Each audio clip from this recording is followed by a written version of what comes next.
Okay, let's find out the multiplication table using a JavaScript. This is the one of the important question in the NEP class 12 board exam, computer science. Okay, जस्तै हामीलाई 5 1 जा 5 5 2 जा 10 गर्दा गर्दै 5 into 5 10 जा 50 सम्म निकाल्नु पर्यो हैन एउटा टेबल बनाउनु पर्यो के त्यही भएर मैले यहाँ सुरुमा मेन हामीले के गर्छ माथि HTML यो त हाम्रो कुरै त्यो लेख्ने नै भयो हैन HTML गरे त्यस्तै HED हेड गरिदिएँ मैले यहाँ TITL टाइटल ओपन गरेँ यहाँनिर चाहिँ MULTI multi PLICATI multiplication table using JavaScript गरेर multiplication table गरेँ TITL टाइटल मैले क्लोज गरेँ ठीक छ बडी ओपन गरेँ SCRIPT स्क्रिप्ट पनि मैले के गरेँ ओपन गरेँ बडी ओपन गरेँ स्क्रिप्ट पनि ओपन गरेँ है अनि त्यसपछि अब के गर्छु भन्दाखेरि मैले यहाँनिर एउटा फंक्सन FNCTIN फंक्सन डिक्लेयर गर्छु है त्यो फंक्सनलाई मैले टेबल नाम दिएँ एउटा टेबल डिक्लेयर गरेँ हैन अनि मैले ब्र्याकेट के गर्दै ओपन गरेँ भनेको फंक्सन अब सुरु गरेँ ब्र्याकेट ओपन गरेर अब भ्यारिएबल एउटा भ्यारिएबल ए गरेँ var a is equal to PARS parse int अनि PROMPT prompt हैन अब यहाँनिर चाहिँ मेन भनेको एउटा नम्बर इन्टर गर भनेर भन्छ हैन मतलब मैले भन्छु के यो नम्बर इन्टर गर भनेर मैले यहाँनिर चाहिँ भने हैन सिम्पल अब मैले यहाँ var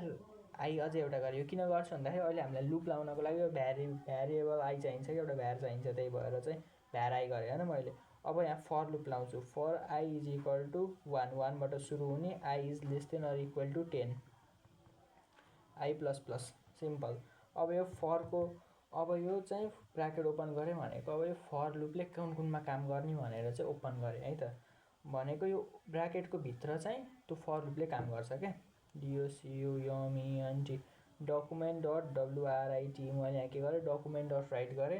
अब डकुमेन्ट डट राइट को भित्र चाहिँ सबै के हुन्छ प्रिन्ट हुन्छ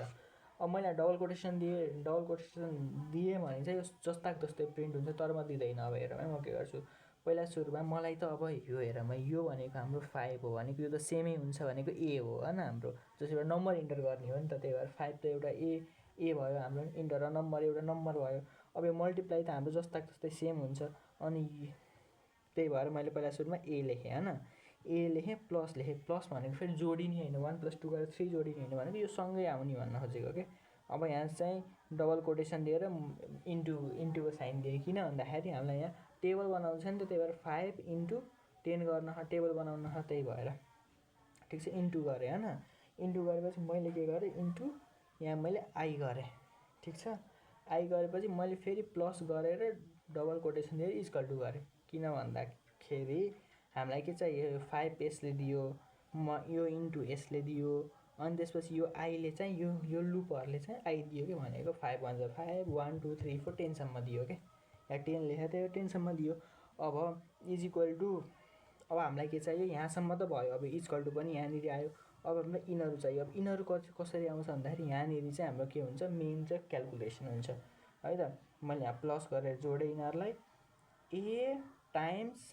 i हो अब यहाँ के हुन्छ यहाँ मेन हाम्रो a टाइम्स i भनेको a र i मल्टिप्लाई हुन्छ बल्ल भनेको 5 र i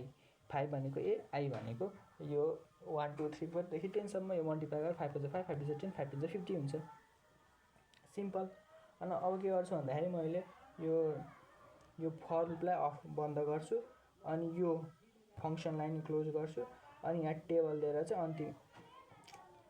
टेबल दिएर चाहिँ अन्तिममा फेरि रिकल गर्छु हैन फंक्सनलाई अब चाहिँ यही हाम्रो पुरानै भन्दा स्क्रिप्ट क्लोज बडी क्लोज